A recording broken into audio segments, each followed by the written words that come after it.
Welcome to Is Your Way in Your Way podcast, where your host, Cassandra Crawley Mayo, helps you break free from obstacles and live life on your terms. Get ready to embark on a journey of self-discovery, empowerment, and inspiration. Tune in as we dive into captivating conversations with experts and explore topics that will ignite your passion and drive. Are you ready to unlock your full potential? Let's dive in. Good day out there to all of my listeners, and I'd like to welcome you to Is Your Way in Your Way podcast. And I'm your host. For those new listeners, my name is Cassandra Crawley, and I did get the name of my podcast from my debut book titled Is Your Way in Your Way. And also, this podcast is for women who know, you just know there's meant to be more for you. But you can't figure it out. And I have a passion about this because I always knew there was more, but I could never figure it out. And it used to bother me. And I'm trying to figure when it was like something standing in my way and I just couldn't figure it out. So this podcast, what we will do is we will uncover those hidden barriers keeping us stuck. Okay. And that way, when we kind of get unstuck and listen to the stories of women all across the world, you're going to receive more clarity, more confidence, more courage and purpose. You'll start having, if you don't have a meaning for life, I'm trusting that you will start getting a meaning. Like, why am I here? I have a guest today, and our topic, we're going to talk about, we are not broken, we are wired. Imagine that. So now we all heard that the biggest obstacle standing in our way is us. And I get so tired of hearing that. I know that. Okay. I know it's me. I bet you know it's you. So what are we going to do about it? But what this next guest is going to talk about is the way your brain and nervous system have learned to respond. That's really what the deal is. And you remember how you keep repeating the same patterns, even when you know better? So this conversation may change the way you see yourself forever. And I'd like to welcome Hanna Curman to talk about that. Good day, Anna. How are you? Hi, I'm good. Thank you. I'm so looking forward to have this conversation with you as well, Cassandra. I am too, Hanna, because I know that you are going to bless my listeners as well as myself. I always say, I don't know it all. And I can learn from everybody that I talk to. And that's my desire for my listeners. And not only learn, but to transform. And one of the things you talked about transforming, you said it definitely cost. It costs a lot to transform, right? But it also can create something great. Now, what I'd like to do now is to read your bio, because I want my listeners to know what qualifies you to talk about we are broken. And we are also wired. Hanna is an international speaker, founder of Brain Shift. She's a certified brain-based coach, an author who helps leaders transform from the inside out. She's drawing from neuroscience, leadership, and her own deeply personal journey. Hanna teaches that lasting change begins in the nervous system, not just the mind. Her work empowers people to lead with greater emotional intelligence, resilience, and purpose while persevering the humanity so essential in today's AI-driven world. Yes. And she also inspires audience to discover their why, showing how purpose shapes the way we lead ourselves and others. Wow. Hanna, as I read your story and just preparing for this podcast, you were a global manager carrying responsibilities across the country. Wow. You looked the part, like I did many times near the end of my career. I looked the part, but internally, it sounded like you were an inferno. Is that true? Like what? Okay. Now, if you worked for a while, when in your workspace did you feel like internally things were not going well for you, although you looked good? Like what point in your career did you discover that? Well, I think it's been in different situations in my work career, and the first time that I discovered it, and that made a huge shift in the way that I was looking at myself, and also that was when I started to study what it was that made us do and act and react in different ways. That was actually 20 years ago. Oh, wow. So it was a long time, and it was a specific situation. And if you would like, I can take you back to that situation. Yeah. Oh, absolutely. The reason I do, because I know your story is familiar a lot of people. And your situation may be somebody else's situation. And also, perhaps in that situation, you also had a crisis that Of course. that I'd like for you to talk about, which I believe maybe have triggered the work that you currently do. Okay. Yes, it definitely has. But 20 years ago, it was a December morning, a Monday morning, December, and I live in Sweden. December morning in Sweden is not really a very nice place to wake up in. Oh, I mean, it's dark outside, it's windy, it's really chilly outside. But this specific Monday morning, I was very, very curious about the day, because this was the day when I was going to present to my managers about an idea that I had. I was responsible then I was a global responsible. Had a global responsibility for a process, and I had this idea that I wanted to expand and get approval to go ahead with. And I had spent evenings, I had spent weekends, I had neglected myself and my children to really prepare for this meeting. So this Monday morning, I was dressing up and I was really heading for the head office and giving my speech. But as it was time for me in the agenda, my manager just simply stood up and said that, sorry, but I don't have any more space in my calendar right now. And it was like all of me just teared apart. Sure. I had been preparing for this. I had been dressing up for this. I had really, really, really been eager to show them my ideas. I was just rushing out in my cars. And there I was sitting and just holding the steering wheel, trembling, and my tears was just flooding down the cheeks. Yeah. Because it was such strong feeling. Yeah. Devastating feeling. Yeah. Let me ask you, were you the only woman in your space? I was not the only woman, but of course, in the corporate that I was employed within, which was dominated by men. Yes. It was dominated by men. Sure. And I do also believe that the culture, let's call it the culture, or the way that we were expecting to behave was very masculine. You are supposed to perform. You are supposed to deliver. You are supposed to act. You are supposed to be loud and clear. Yes.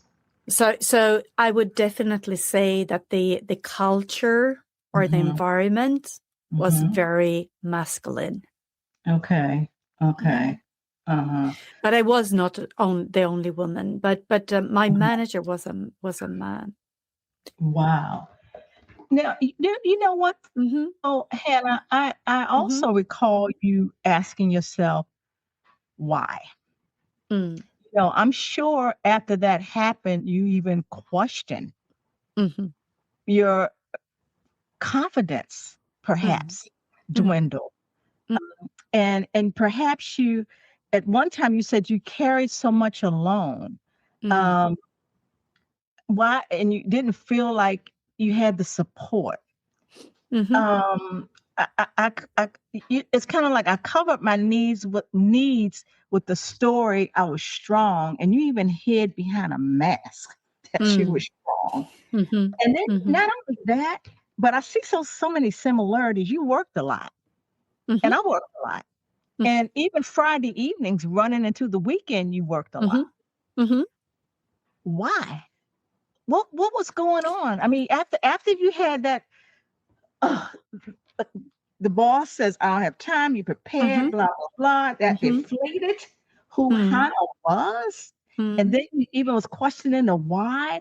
Mm. What did you get out of that? What happened? And that's before the crisis, right?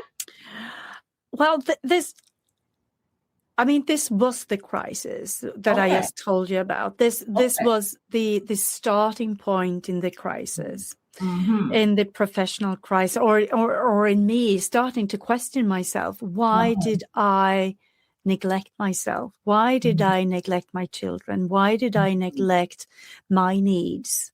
Yeah. And ask those questions. Why am I acting the way that I'm doing? So that is also when I started to study the reasoning behind it. Yeah. And made me, that gave me so many answers on my own behaviors. Really? And reasoning why I did as I did. So, but take me back to what you asked me, because you did ask me a question there. Yeah, about well, actually, I'm curious to why. You question like right. Okay, let's go there. Why? Yeah. What did So you discover? why did I act in the way that I did? Yeah. Yeah, and I think that is a survival mechanism.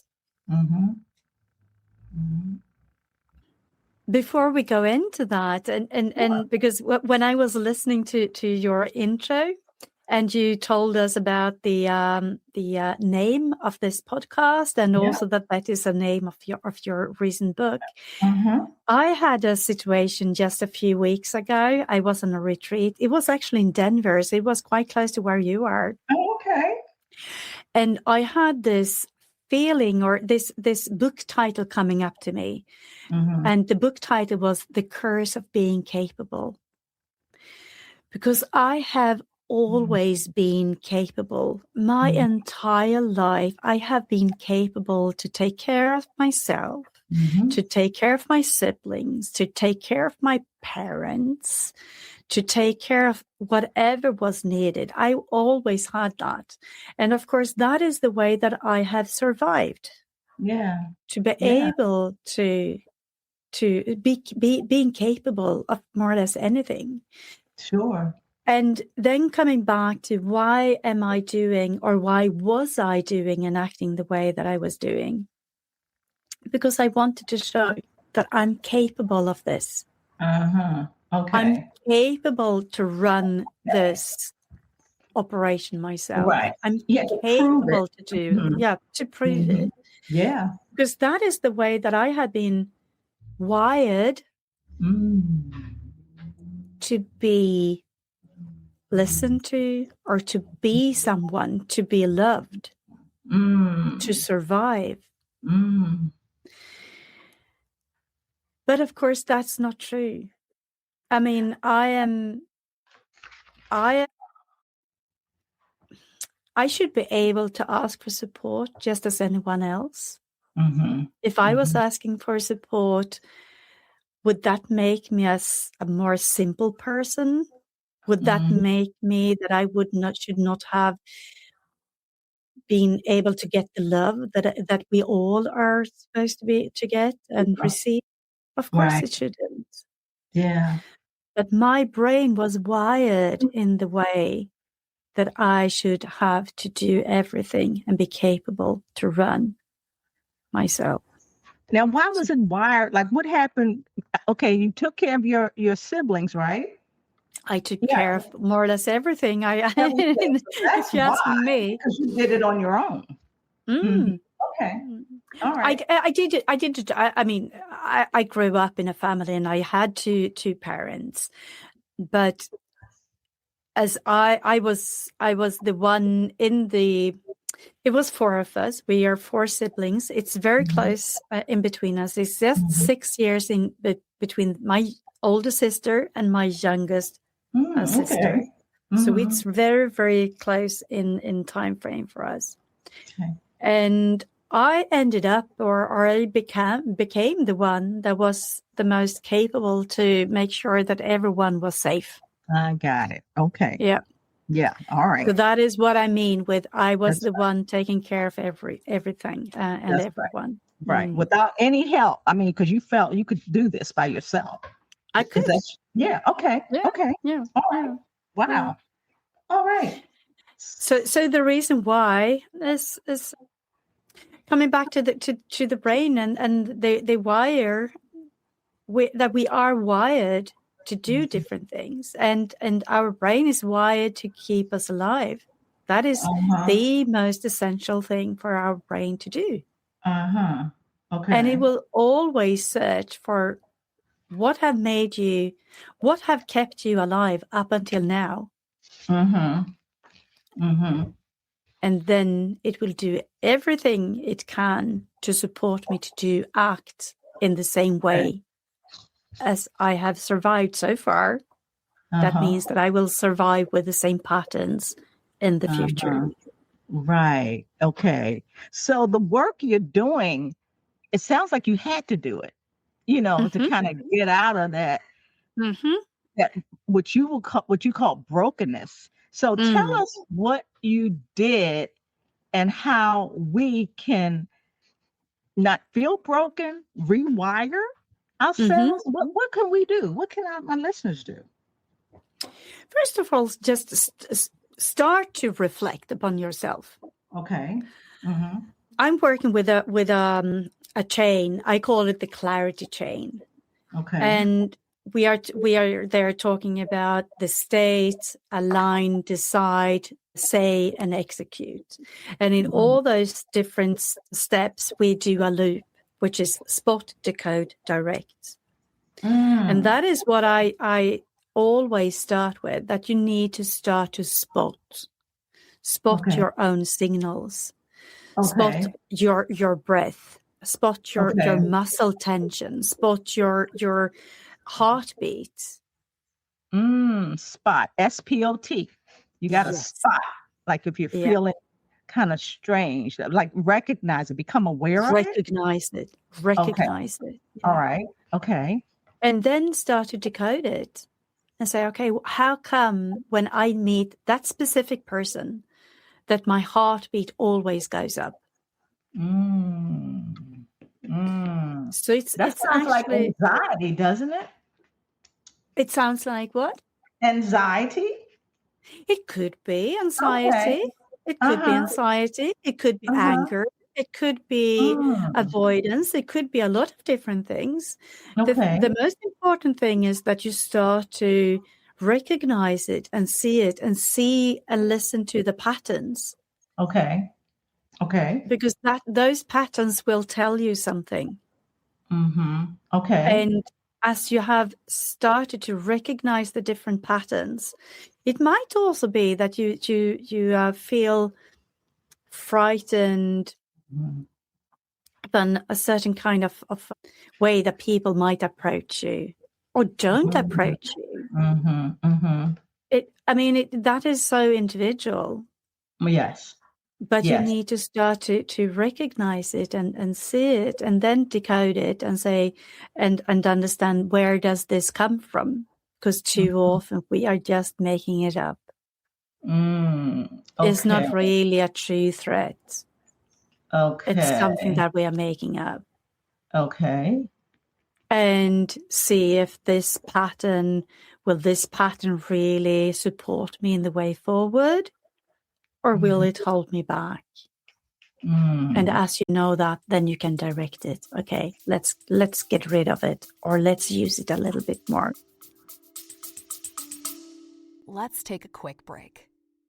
Ready to design your dream life? Join Cassandra Crawley Mayo's Create and Design Your Best Life workshop.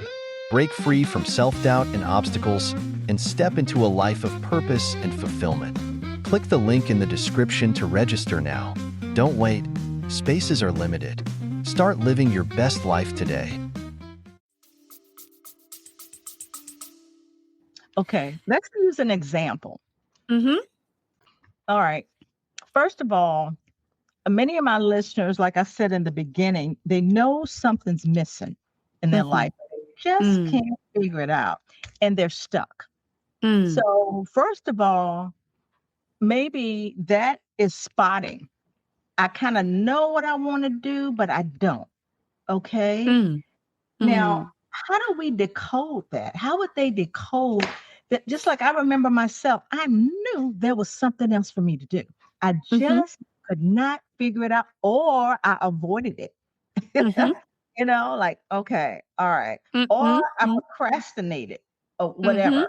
So how would one decode that and then direct? Good question. Really good question. And I think you nailed it there, actually, without even recognizing that you did nail it, because that is really avoiding. Okay. Okay. Because usually when we want to do something, but we don't do it, why am I avoiding this? Okay. Okay. So that is the decoding part, to understand the reasoning behind the avoidance. You probably say that I can't afford it. I don't have time for it. I don't know how to do it. Well, there are so many things that you can explain why you don't do the change or the shift that you want to do. But those are usually just excuses. Okay. All right. Okay. So avoid it. Now that you know that, then what's the direct? How would people direct that? So when you know why you are avoiding things, because there's usually an avoidance is usually connected to something that feels threatening. Okay. Threatening, like I won't do good, or what would they say about me, or yes. And what happened? I mean, what happens if someone would say something bad about you? What would actually happen? Right. You would be excluded.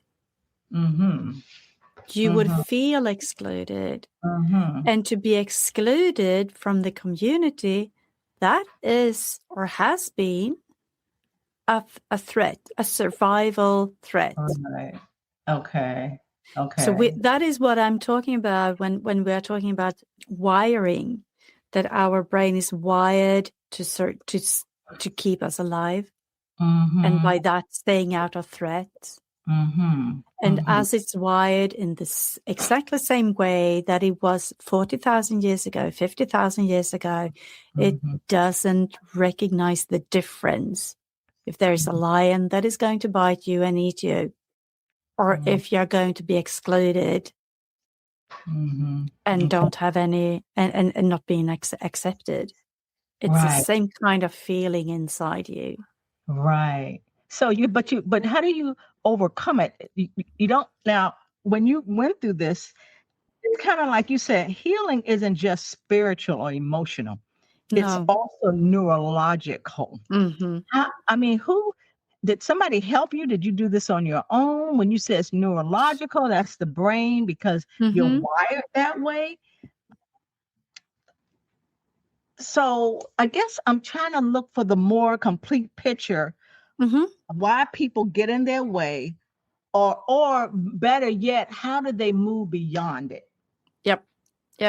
I see your point. And I think there are two different ways to do it. I mean, there are so many different ways to do it. One of the things where I can support as a coach and where I started was really to understand. To understand where do I come from? Just looking at my ancestors, what is my mother's history? What's my father's history? What have they gone through? Because those patterns are connected to me as well. Right, your ancestors. Uh-huh. So that's one way of starting to understand intellectually what you have with you in your ancestral lineage and within yourself. Right. But it might still be stuck in your neurosystem. Right. And that is where you, I mean, going to myself, that is where I have been working with yoga. I've been working with breath work. I've been working with trauma therapy, a lot of those things. Okay. And I think that is, you need to find your own way there. What is good for you? Because what's good for me might not be good for you. But for me, it was really to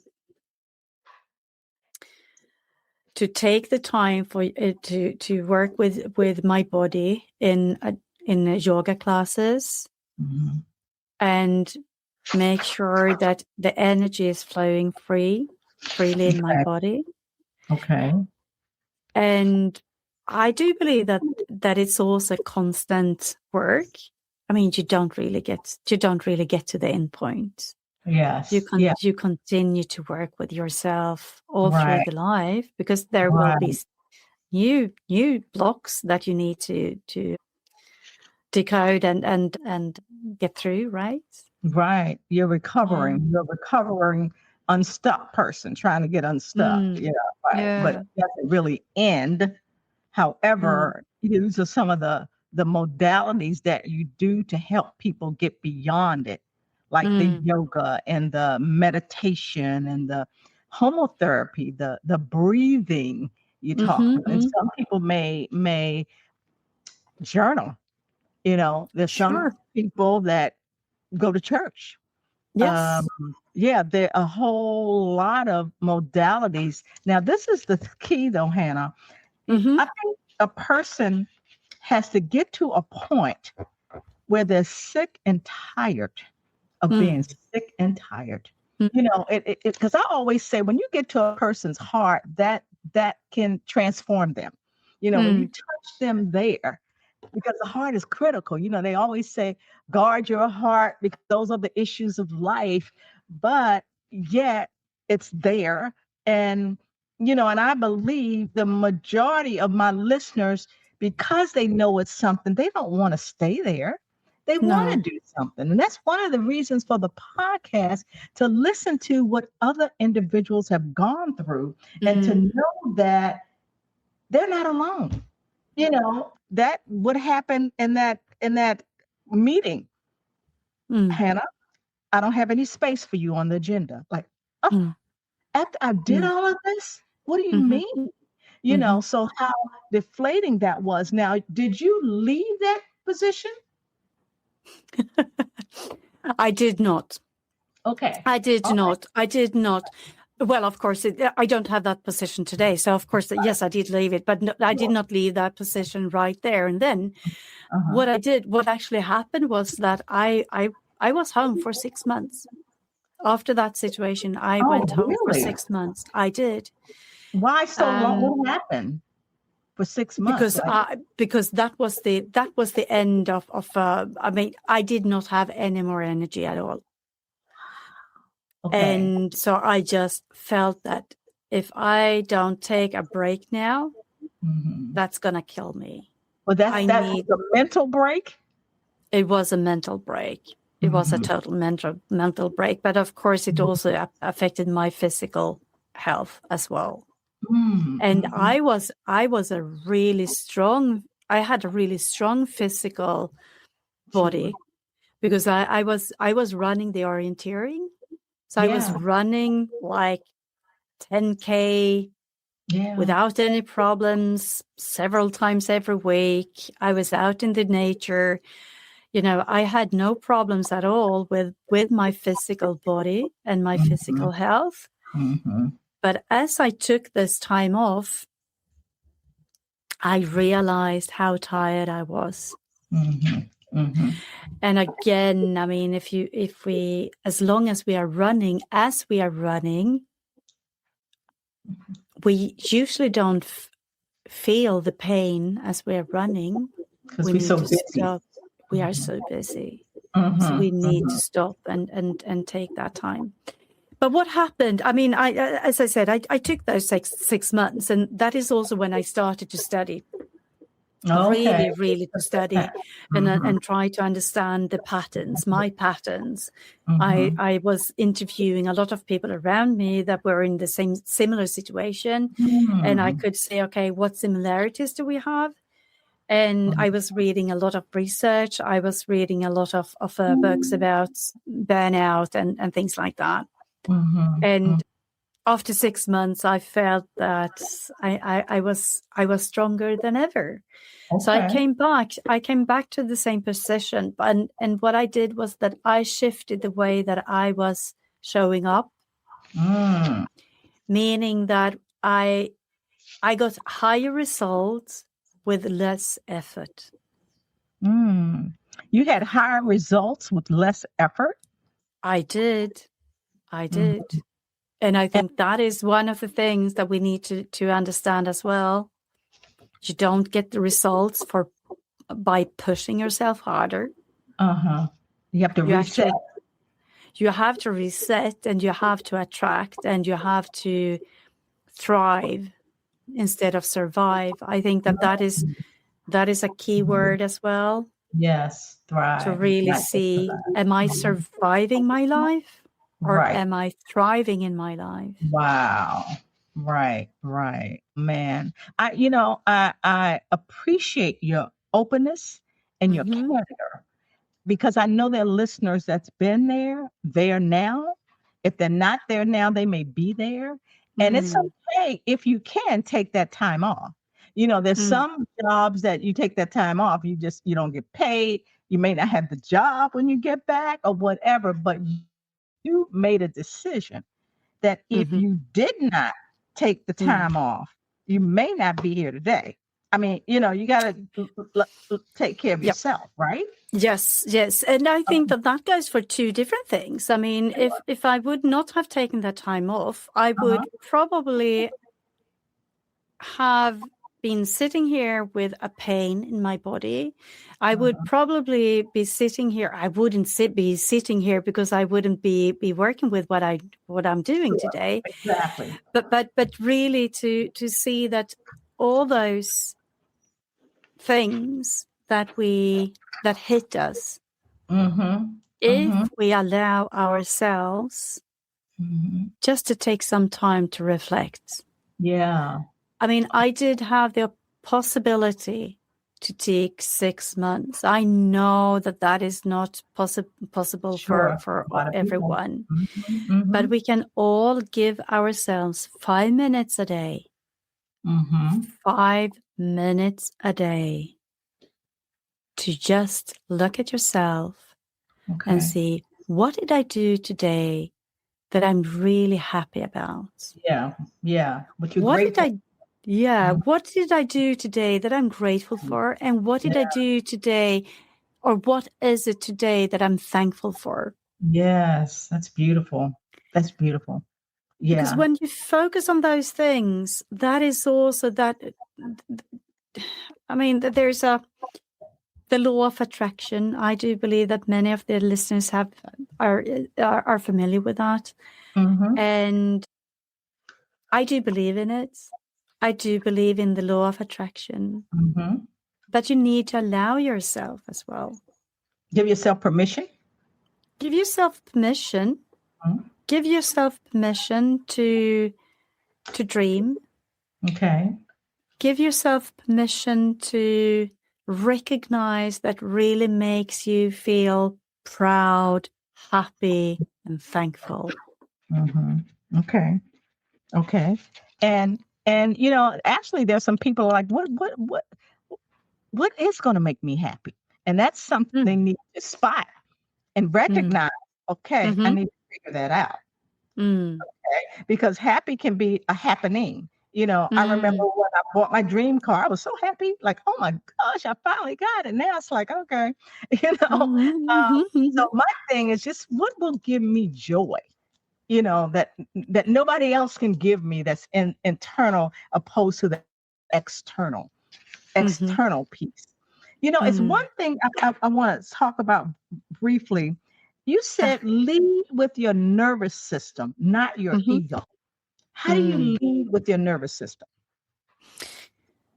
Again, coming back to recognizing and start to listen to your nervous system.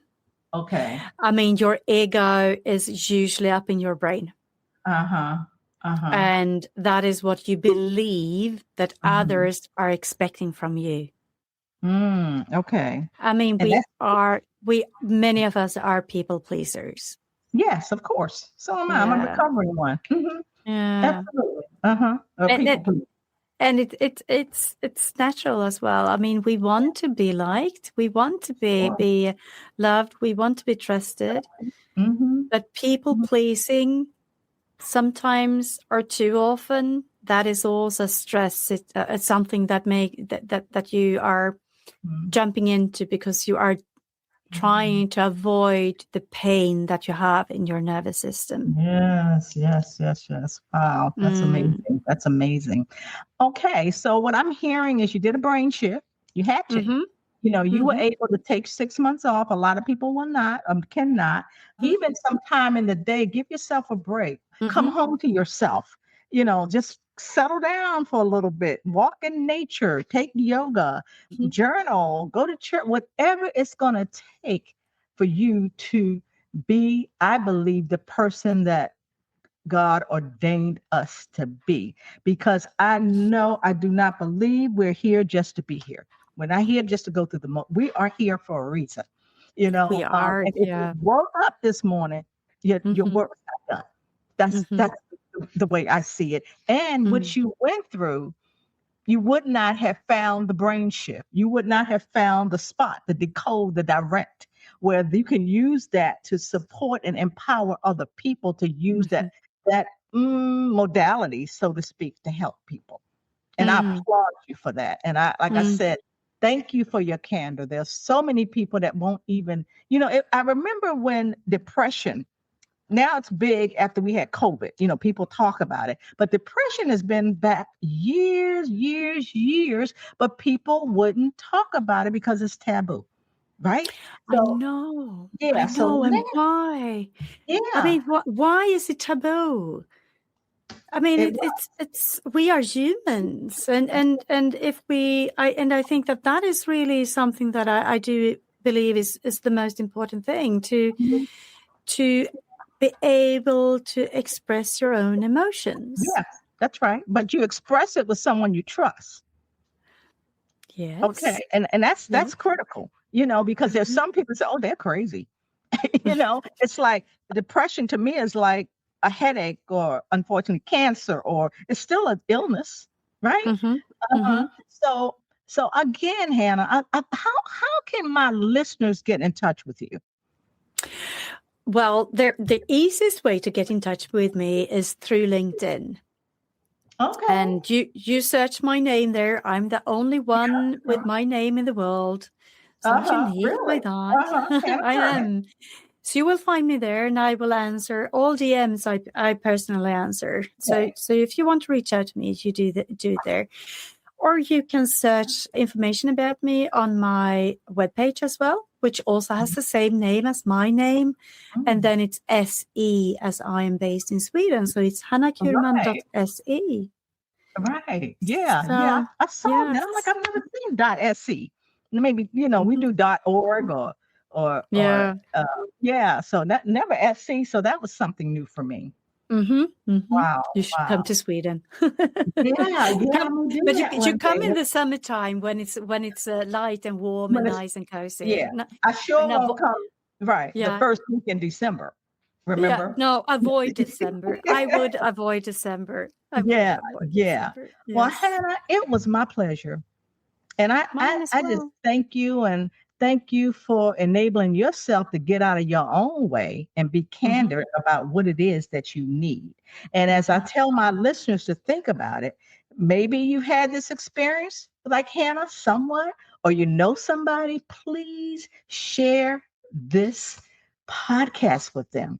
If Hanna could do it, so can you.